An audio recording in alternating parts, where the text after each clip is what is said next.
อย่างเจ้าซื้ออย่างซื้อหนึ่งนะเน่งซื้อเน้งน้องเน้งมื้อนี้เฮ็ดข้าวแล้วบ่เฮ็ดข้าวกินแล้วบ่ Mama, ene lang tuyo to mo don tao ko. กู Kun ni hetเขาสุด ส่วนหลายเป็นผู้หญิงเนาะผู้หญิงบ่ว่าจะเป็นเอื้อยเป็นน้องผู้อ้ายนี่ส่วนหลายสิบ่เฮ็ดเนาะให้แต่น้องเฮ็ดเนาะคือเป็นอันนั้น ผู้ไอ้บ่ผู้ใส่บ่มันสุด ผู้ชายบ่มันคือผู้หญิงผู้ชายขี้คร้านเนาะขี้คร้านเฮ็ดอยู่เฮ็ดกินมื้อแรกนี่กินข้าวกับหยังถามเราดูฮะ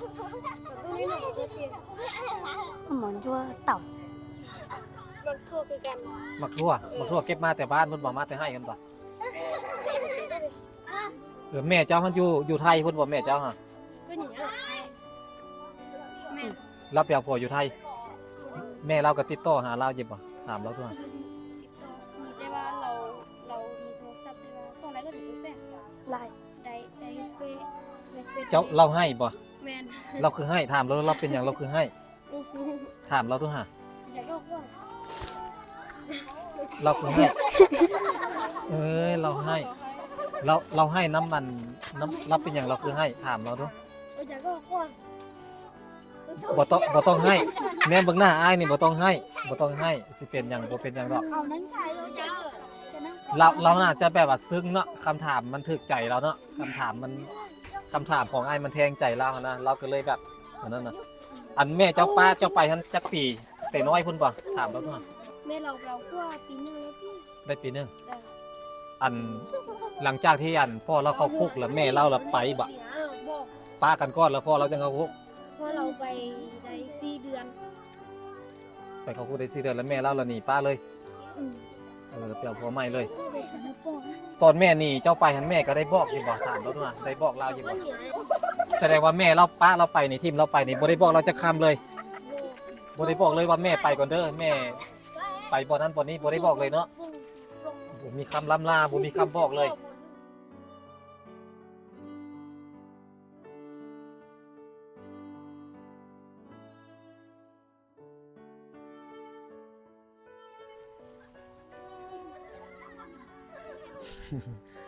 เจ้าหัวขวัญเจ้าซื้อหยังก็ไอ้ลืมซื้อเจ้าละ ซื้อกา ซื้อกาเนาะกาละบ่ได้ซื้อกาเสียกาหยังบ่ซื้อกาละน้องกาอีกคนหนึงหันเอื้อยเจ้าป่ะอีกคนหนึงหันเอื้อยหรือน้องเอื้อยเนาะเอื้อยก็มาโรงเรียนบ่มื้อนี้แล้วอันตอนน้องอยู่บ้านท่าน้องเอ้ยน้องอยู่บ้านท่าแล้วสมมุติอันเวลาสิเจ้าสิมาโรงเรียนนี่เจ้ามานำรถไผ พอส่งมา พ่อมาส่งพ่อส่งมาพ่อมาส่งเนาะ บอกกลับหลังขี่รถจักรมาส่งอัด3เลยกับเอื้อย2 คนเนาะพ่อมาส่งแล้วตอนศุกร์ตอนแรงของวันศุกร์แล้วพ่อมารับตอนแรงวันศุกร์พ่อมารับ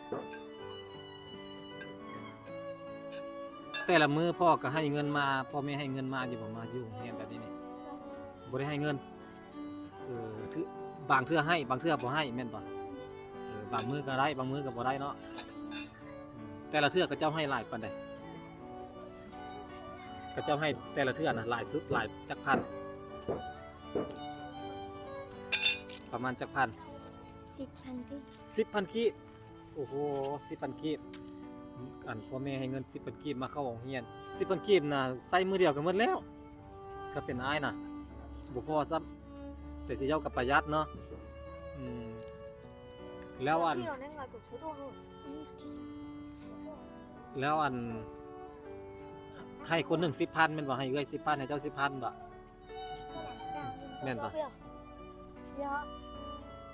แล้วอัน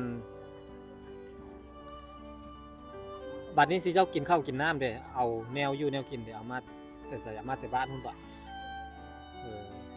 ส่วนหลายกินหยังส่วนหลายเฮ็ดหยังกินว่าส่วนหลายได้หยังกินเว้าลาวบ่ค่อยเก่งเนาะมาแม่มาพี่ตัว ล่อ ภาษามุงแม่นบ่จักไอ้ก็ว่าบ่แม่นบ่ถูก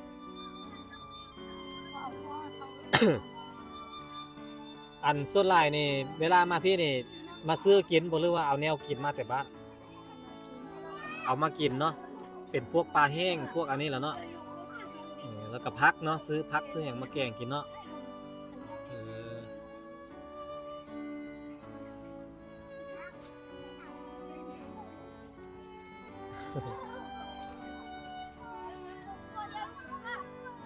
อันเอื้อยบ่อยู่เฮือนน่ะเอื้อยอยู่ตู้ปะเอื้อยเจ้าบ่อยู่พุ่นน่ะเอื้อยเจ้าเป็นคนอันเฮ็ดอยู่เฮ็ดกินเนาะอยู่หลังนี้นี่เออเอื้อยเจ้าเป็นคนนั่นเป็นส่วนหลายเอื้อยเจ้าเป็นคนหุงข้าวนึ่งข้าวเนาะส่วนหลายเป็นคนเคยเฮ็ดเจ้าก็เคยเฮ็ดอยู่บ่เคยเฮ็ดคือกันเนาะอันต้มข้าวเนาะอืมเปลี่ยนกันแม่นบ่กับเอื้อยอ่ะเปลี่ยนกันเฮ็ดแล้วมื้อนี้สิกินข้าวกับหยังมื้อนี้มื้อนี้ได้หยังกินมื้อนี้ กินได้ผัก กินพักหยังมีพักหยังซื้อมาบ่พักน่ะ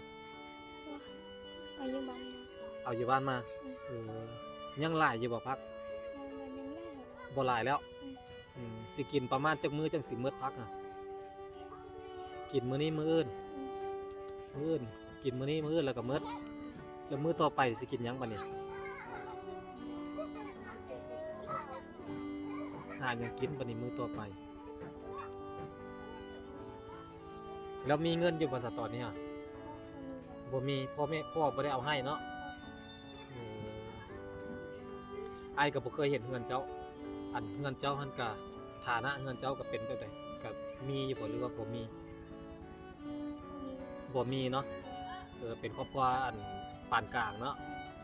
เป็นครอบครัวอันที่ได้ส่วนบ่มีปานใดอาบน้ำหรือยังเจ้าอาบแล้วเนาะอาบแต่เว้นเนาะมันหนาวเนาะเรือองเฮียนมาก็แล่นลงไปอาบน้ำเลยเนาะเปล่าอาบเปล่าแล้วเนาะอาบแต่เว้นสั้นนั่นสั้นไอ้เสียเงินให้เจ้าเด้อเอาเงินให้เจ้าไปซื้อกินเด้อ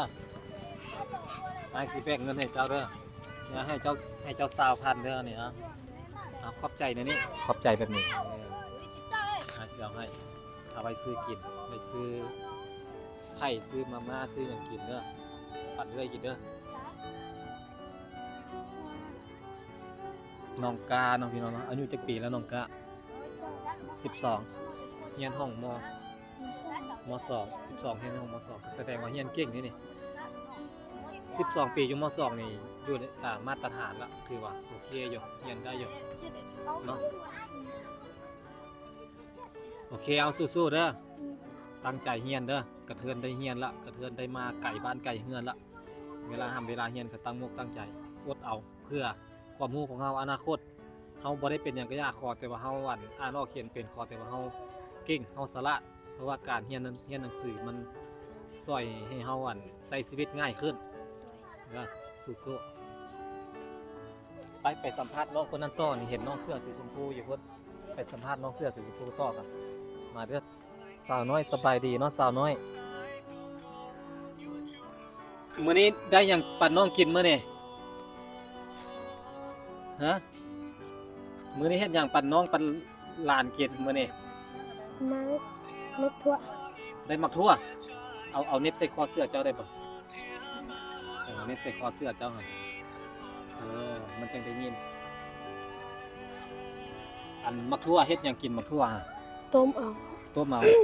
ต้มใส่เกลือหน่อยนึงเนาะ แม่น ใส่เกลือใส่แป้งนัวบางเทื่อก็ใส่น้ำมันหน่อยนึงเนาะจะเราซื้อน้อยจะเป็นคนเฮ็ดบ่ต้มข้าวกับเจ้าเฮ็ด บางเทื่อเราน้องเฮ็ดบางเทื่อค่อยเฮ็ด มื้อนี้ไผเฮ็ดมื้อนี้ มื้อนี้เราค่อยไปอ้างน้ำแล้วน้องเฮ็ดเขามื้อค่อย มื้อนี้เจ้าไปอาบน้ำแล้วน้องเราเป็นคนเฮ็ดข้าวแล้วเจ้าเราเป็นคนนั้นเฮ็ดกินน้องเป็นคนเฮ็ดมาเลย บ่มะเขือมักทั่ว มักทั่วมันค่อยเฮ็ด กับมักทั่วแม่นเจ้าเฮ็ด แม่น แล้วอันข้าวแล้วน้องเฮ็ด แม่น มักทั่วนี่เอามาแต่บ้านพุ่นบ่ แม่นเก็บอยู่บ้านมา เก็บอยู่บ้านมายังหลายอยู่บ่มักทั่ว มันบ่มีไหล ประมาณกินจักมื้อจังสิหมด ยังมื้ออื่นซิติ กินมื้ออื่นก็หมดแล้วพ่อแม่ให้เงินหลายปานใดมาโรงเรียนอันทิศนี้ 50 ทีนี้พวกแม่เอาให้50 โดย ให้หมดให้50หมดทั้งอ้ายทั้งน้องหั่นบ่ บ่ผู้ละ50ผู้ละ50เดี๋ยวนี้ใส่เงินไปเท่าไหร่แล้วเดี๋ยวนี้ เดี๋ยวนี้ไปอยู่30ไปแล้วติ ใส่เงินหมด30ปลายพันแล้ว เหลืออยู่20,000เอ้ยเหลืออยู่10ปลายพันเนาะส่วนหลายเอาไปเฮ็ดหยังเงินหาไปซื้อหยังกิน ซื้ออันซื้อเครื่องแด้ซื้อเกลือเป็นนัวแด้ซื้ออัน ซื้อเกลือเป็นนัวแล้วก็ซื้อเครื่องของไซเนาะ อืม หรืออันเวลานำวงนำหวานอยู่โรงเรียนก็ซื้อกินอยู่บ่ ซื้อ ซื้ออยู่นะเขาเจ้าขายถุงเท่าไหร่ ทงตัวน้อยคือ2,000มีตัวพันคิดแด้ตัว5,000แด้ มี1,000กีบมี 2,000 แล้วก็มี 5,000 แม่น แล้วแต่คณะส่วนหลายเจ้าซื้อกินถุงเท่าไหร่ ทอง2,000 ส่วนหลายซื้อกินถุง 2,000 น้ำอย่างเขาเจ้าขายน้ำแบบไหน น้ำปงหนึง 3,000ละ เออน้ำหวานที่เขาเจ้าขายเขาเจ้าให้เศษน้ำแข็งขายปะ อืม เป็นน้ำหวานตอนนี้เหลือเงินอยู่10ปลายพันเฮ็ดได้สิอยู่ฮอดอาทิตย์เฮ็ดอยู่มื้อนี้หากับวันอังคารเนาะ อืม เฮ็ดได้สิอยู่ฮอดวันศุกร์ เฮามีเครื่องกินแล้ว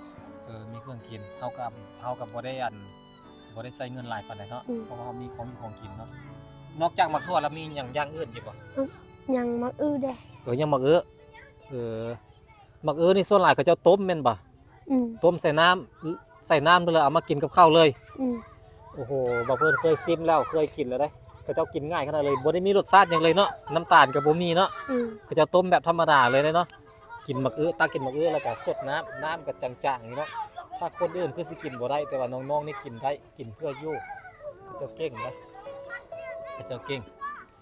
อ้ายสิซอยเจ้าเอาเงินไว้ซื้อน้ำกินเด้อ ตัว อ้ายบ่มีหลายเนาะอ้ายสิแบ่งให้ สิให้น้องน้อยนี้ให้20,000เลยเนาะให้20,000เลยให้เจ้า ขอบ 20,000เด้ ใจ อ เด้อ โดยเอาไว้ซื้อกินปั่นน้องกินเด้ออ้ายเอาให้อ้ายก็บ่มีเงินหลาย อ้ายอยากให้เพราะว่าอ้ายก็เห็นสิเจ้าก็อยู่กันแบบนี้นะแต่อยู่ตัวไปเป็นห่วงแล้วมีครอบครัวน้องคนใดได้ที่แบบว่าพ่อแม่ทุกข์ยากแน่นฐานะบ่ค่อยมีเพื่อนนี่เป็นจังได๋ เฮือนนี้มีพ่อมีแม่เฮือนผู้อันอยู่หั่นนี่ แต่ผู้ชายบะ ผู้ใส่ผู้หญิง ผู้ชายผู้หญิง 2คน 2คนอยู่เฮือนหลังใดสังกะสีนี่บะ บ่ผู้อันน้องเสื้อสีฟ้าหั่นนี่เสื้อสีฟ้าผู้อัน แขนยาวหั่นบะ ผู้อันน้องทรงสีอัน น้องทรงสีเหลือง สีเหลือง สีเหลืองขาสั้นหั่นแม่นบะ อืม น้องเสื้อสีฟ้าหั่นเราอยู่กับไผ อยู่กับไอ อยู่กับอ้ายลาว แม่แม่ แม่เอาพวกอยู่ไทยแล้ว แม่เราเอาผัวอยู่ไทย อืม แล้วพ่อเราเด้ พอเราตำรวจจับแล้ว พ่อเราตำรวจจับแสดงว่าพ่อเราสูบยาเนาะ อืม ตำรวจจับไปแล้ว แล้วกูมื้อนี้เราอยู่นำแม่เฒ่าพ่อเฒ่า อืมพอเท่าบ่มีเรามีแม่เท่า พ่อเฒ่าเสียแล้ว อืม เหลือแต่แม่เฒ่า เรา เดี๋ยวไอ้ายสิไปลิ้นน้ำลาวกันซะเนาะโอเคน้องพี่น้องเดี๋ยวเพื่อนสิไปหาน้องคนนั้นกันมาไอ้ขอไม่คืนเด้อเดี๋ยวไปสัมภาษณ์น้องคนนั้นกันเราเว้าลาวบ่ค่อยเก่งเนาะ อืม เข้าใจ โดยบ่เป็นหยังไปหาเรามาทางนี้ เห็นใส่แต่เสื้อตัวนั้นน้องบวกเดียวเจ้าก็ลิ้นมาข้างเป็นติโอ้ผู้หญิงก็ลิ้นมาข้างไอ้ขอถามเจ้าแน่เจ้าอยู่กับไผอยู่กับอ้ายบ่จะเฝ้าไปแม่ไอ้สิถามเจ้านี่นะโอ้ไปเลยหมู่พาไปหมู่พาเล่นอายพี่น้องเอ้ยว่าสิสัมภาษณ์น้องจักหน่อยซะดอกน้องละเว้าลาวบ่เก่งแล้วอ้ายเราก็อยู่เฮือนบ่อ้ายเราคนใดอ้ายเรา มาแล้ว กลับมาละสิสัมภาษณ์เจ้าคุยน้ำลาวให้อ้ายได้อ้ายสิสัมภาษณ์ลาวนี่เว้าน้ำลาวรวมน้ำลาวนี่ไปเว้าน้ำลาว ไอเราไปอ้างเรา ไปเอิ้นลาวด้วยเราอายได้นะหมู่เรานะพาเล่นเราก็เลยเล่น ไล่เดียงสาเนาะพี่น้องเด็กน้อยใส่ซื่อแบบนี้แหละน้องใส่ซื่อไอ้ขอถามเจ้าแน่เอาเจ้า เจ้าเอานี่เน็บใส่เสื้อไว้เอาไอ้สิถามนี่ บ่เป็นกันได้ ว่าบ่เป็นปานใดเนาะเราเราซื้อหยังเจ้าซื้อหยัง ซื้อนะ ซื้อเน้งน้องเน้งอันนี้บ่อายลาวบ่แม่นบ่บ่แม่นเนาะเจ้าอยู่กับอ้าย2คนอืมมื้อนี้เฮ็ดข้าวแล้วบ่เฮ็ดข้าวกินแล้วบ่ ก็ต้องหมอ ยังบ่ได้เฮ็ดถามเราทุกส่วนหลายไผเป็นคนเฮ็ดข้าว เอล่างตึกมาเอเนล่างตึกตัวหมอเตาเลย กู คนนี้เฮ็ดเขาสุด ส่วนหลายเป็นผู้หญิงเนาะผู้หญิงบ่ว่าจะเป็นเอื้อยเป็นน้องผู้อ้ายนี่ส่วนหลายสิบ่เฮ็ดเนาะให้แต่น้องเฮ็ดเนาะคือเป็นแบบนั้น ผู้ไอ้บ่ผู้ใส่บ่มัน ผู้ชายบุญมันคือผู้หญิงผู้ชายขี้คร้านเนาะขี้คร้านเฮ็ดอยู่เฮ็ดกินคันเป็นคันคืออ้ายนี่คันคืออ้ายนี่อ้ายสิเฮ็ดได้อ้ายสิเฮ็ดให้กินให้น้องกินได้ครับเป็นอ้ายได้ถ้ามีเอื้อยมีอ้ายสิเป็นคนเฮ็ดให้น้องกินเฮ็ดให้น้องกินมื้อแรกนี่กินข้าวกับหยังถามเราดูฮะ ตัวนี้หน่อยจะเสีย หมอนชั่วเต่า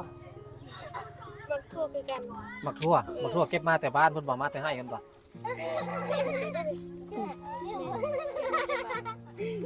ได้เงินหลายปานใดมาเพราะอันไม่เท่าให้เงินหลายปานใด มาที่เจ้า เดี๋ยวลังจะเอาลังนะเอาลังที่จะ sao chọn cái thời sao chọn cái thời chọn ส้นคนเอา70มา สองคนได้เงิน 70,000 เ ให้อยู่ได้อาทิตย์หนึงเนาะแล้ววันแต่ละเงิน 70,000 นี่ใช้หมดบ่จนฮอดวันศุกร์ถามเราดูฮะเราใช้หมดบ่ thảo หมดแล้ว หมดเดี๋ยวนี้เหลือเงินเท่าไหร่เดี๋ยวนี้บ่เหลือเลย ได้ชุดนี้จ้ะ hay chứ nó ta หมดแล้ว หมดแล้วเอาไปใช้หยัง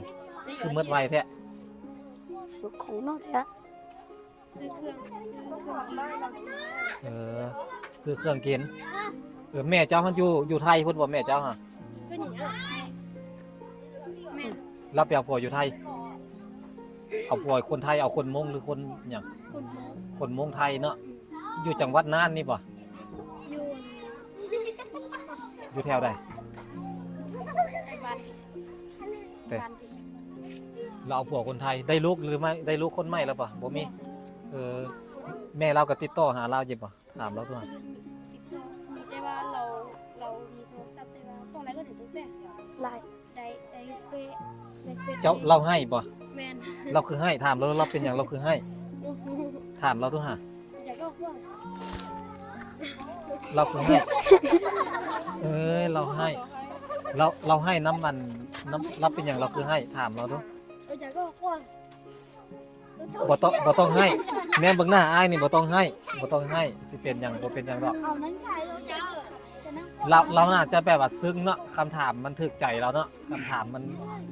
ถามของไอ้ายมันแทงใจเรานะเราก็เลยแบบอันนั้นนะอันแม่เจ้าป้าเจ้าไปทันจักปีแต่น้อยพุ่นบ่ถามเราเนาะ เมย์เราบอกก็หนึ่งจีโต้เลยช่วงไว้ được qua lâu lì เราหลีหรอ hay dụ ý ใครก็เหนียวช่วงไม่หรอแม่เราว่าปีนึง ได้ปีหนึงอันหลังจากที่อันพ่อเราเข้าคุกแล้วแม่เราละไปบ่ บอก ป้ากันก่อนแล้วพ่อเราจะเข้าคุก ป้ากันเราไปเพราะเราไปได้4 เดือน ไปเข้าคุกได้4 เดือนแล้วแม่เราละหนีป้าเลยไปเอาผัวใหม่เลย ตอนแม่นี่เจ้าไปหันแม่ก็ได้บอกอยู่บ่ถามเราด้วยได้บอกเราอยู่ có บ่ nhiều thìอยู่này thì có nhiều nếu có ảnh trong nữa có nhiều mà tao hài nè hay chưa em chạy đi tạt luôn nè nè người ta hay bố bỏ kìa บ่ได้บอกเลยไปเลย เจ้าก็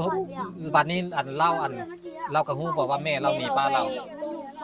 เราไปอยู่ในเม็ดเท่าได้จะเดือนเนาะthìเข้ามาเอาแล้วเราพวกเรา แสดงว่าแม่เราป้าเราไปในทีมเราไปนี่บ่ได้บอกเราจะคำเลย โบ บ่ได้บอกเลยว่าแม่ไปก่อนเด้อแม่ไปบ่นั้นบ่นี้บ่ได้บอกเลยเนาะบ่มีคำล่ำลาบ่มีคำบอกเลยโอ้โหอันตอนที่แม่อันถามเราด้วยตอนที่แม่เราทีมเราไปเราก็เสียใจอยู่บ่ แต่ว่าเนี่ยก็ได้ไปเชียร์หนูเสีย เสียใจเราก็คิดฮอดแม่บ่ถามเราด้วย โย คิดฮอดเนาะอยากให้แม่กลับมาเยี่ยมมายามอยากให้แม่มาเล่นน้ำอยู่บ่ถามเราด้วยอยากให้แม่มาหาอยู่บ่อยากให้มาเนาะโอ้เจ้าจะให้นะเจ้านายอ้ายสิให้น้ำอ้ายก็สิให้น้ำนี่เจ้าก็จะให้เราน่าจะให้แบบเสียเราน่าจะให้เสียใจแบบว่าเราน่าจะเจอมาหลายเนาะกูมือนี่อันเราก็เฮ็ดให้เฮ็ดสวนน้ำพอเท่าไม่เท่าน้ำไม่เท่าเราแหละเนาะอยู่น้ำไม่เท่าเฮียนอยู่ห้องใดละปีนี่ โมนึง อยู่ม .1 เราเฮ็ดนาเด้เฮ็ดอันนึงให้มันต้มเด้ให้มากเดือดเด้ เฮ็ดนาเนี่ยเฮ็ดให้มันต้นเนี่ยเฮ็ดให้มักเดือยเด้เอาสู้ๆเด้อไอ้เสียเงินให้เจ้าไว้ซื้อกินเด้อฮะไอ้เอาให้นี่ไอ้ให้ ขอบใจ ขอบใจแบบนี้ ใจ โดยบ่ต้องให้เด้อสู้ๆเด้อ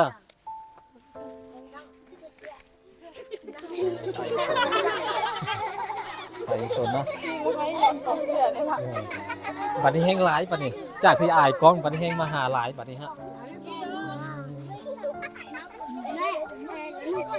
สิเจ้ากะอยู่นำกันกะฮักแพงกันเบิ่งเอากันเด้อ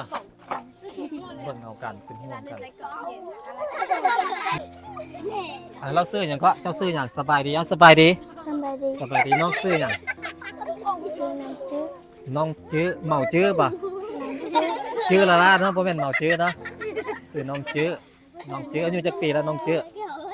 11 ปีเรียนห้องใดละปีนี้ ห้องม ม .1 .1 ม .1/2 แม่นป่ะม .1 ปีนี้ม .1 มีจักห้องอยู่นี่แสดงว่าเราเอาถึกเลยเด้เราว่าม .1 2 ม .1/2 มันสิมีทับ1ทับ2ทับ3แบบนี้นะมันมีหลายห้องเพราะว่าดังเฮียนหลายเจ้าอยู่กับไผอยู่อันอยู่นี่นะอยู่กับไผอยู่กับอ้ายกับเอื้อยอยู่น้องอย่างก็ซื้ออ้ายลืมน้องมีเนาะอยู่น้ำน้องมีอยู่น้ำกันเงินเจ้าอยู่แถวใดอยู่ใกล้ๆกันอยู่บ่เงินเล่าอยู่แถวใดอยู่บ้านนะ เอาที่ลูกเจ๋ยของตีนการนอนว่าแต่ลูกเจ๋ยผู้เดียวมองกัน ใกล้ๆโครงการใกล้ๆเฮือนน้องอันไม่ว่าเนาะใกล้ๆกันแถวนั้นอยู่กลุ่มนั้นเจ้านามสกุลอย่างเดียวฮะ สกุลว่า โอ้นะบ้านเจ้านามสกุลว่าหลายเนาะแสดงว่าบ้านนายผู้บ่าวนามสกุลนั้นทรงหลายได้บ้านนายน่ะแสดงว่าบ่าวผาสร้างก็มาล่มอยู่มาเล่นน้ำอยู่ทางบ้านเจ้าขอกันเข้ามาอยู่อันปีนี้ปีทำบิดที่เจ้ามาเนาะมาเรียนหนังสือเนาะมื้อแรงนี่สิกินข้าวกับหยังมื้อแรงนี่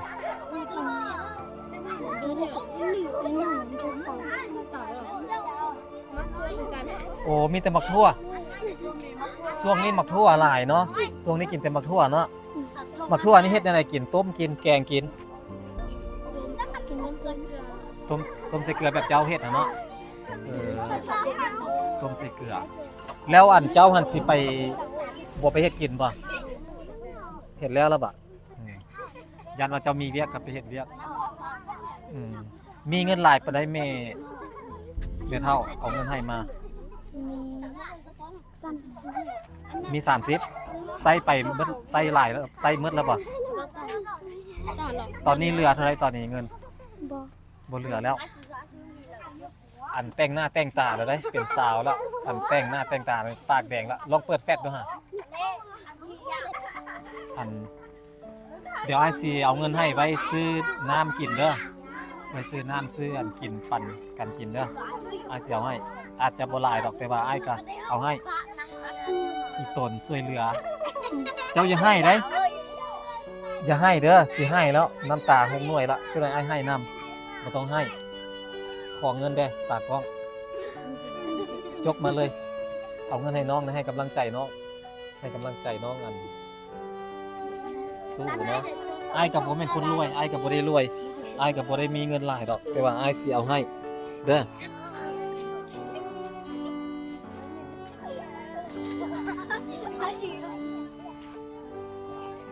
จะไปนี่ให้ เข้าใจ น้ แล้ อง ว บ่เป็นหยังบ่เป็นหยังสู้ๆเด้อตั้งใจเรียนเด้อ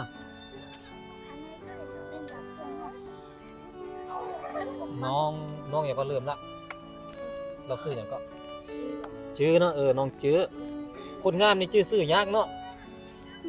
งามได้เราก็ได้เจ้ามีพี่น้องจักคน 3 มีสาม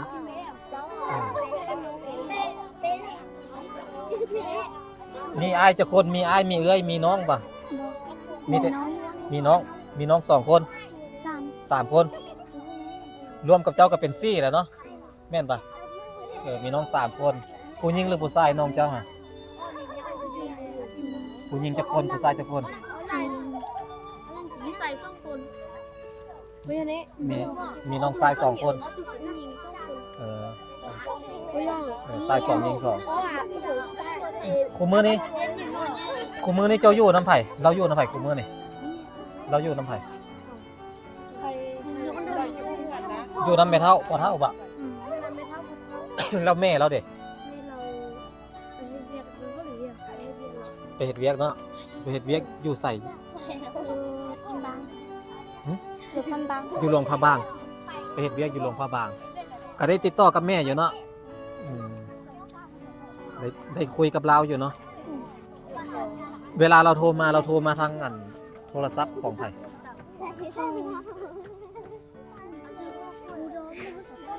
แต่เป็นจากคน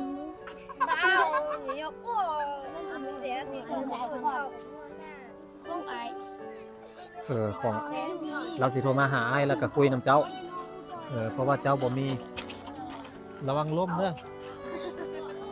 เพราะว่าเจ้าบ่มีโทรศัพท์เนาะยังน้อยยังบ่เฝ้าลิ้นยังน้อยอยู่โอเคอ้ายบ่ถามเจ้าหลายแล้วให้เจ้าตั้งใจเรียนเด้อตั้งใจเรียนสู้ๆถามเราหลายจังได๋เราสิให้แบบน้องคนนั้นเราให้ถามเราหลายถามมันถึกอันแทงใจเราแท้โอ้โหเบิ่งกันกองเชียร์บักหลายๆนี่ เอาไว้มื้อหน้าเฮามาอันเฮ็ดกิจกรรมเฮ็ดอยู่เฮ็ดกินนํกันเนาะเลี้ยงหมดทุกคนเลยประมาณจักคนนักเรียนคนอยู่นี่ประมาณจักคนหมดนี่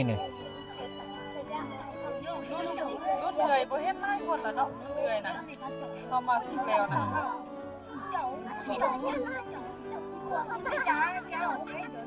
ประมาณจักคนฮอดบ่100 คน7เซต90 คนโอ้หลายขนาดเลยประมาณ90 คนมีแต่คนเป็นตาฮักตาเพลงเนาะนี่ผู้ลูกไปลอยอยู่พี่น้องสาวมุกน้องดาววอนโอเคไอ้กลับก่อนเด้อมันค่ำแล้วเด้อไอ้เมื่อก่อนบ๊ายบาย เข้าใจเด้อ โดยบ่เป็นหยังบ๊ายบายไปแยกย้ายสลายตัว หนาวเนาะอากาศเริ่มหนาวแล้วเริ่มหนาวสิอาบน้ำได้บ่นี่หนาวแล้วพี่น้องไปเดี๋ยวเพิ่นกลับก่อนเด้อพี่น้องมาหาน้องยีหน่อยหนึงมาแวะเล่นน้ำน้องๆให้กำลังใจน้องๆไปฝนเนาะสู้ชีวิตขนาดเลย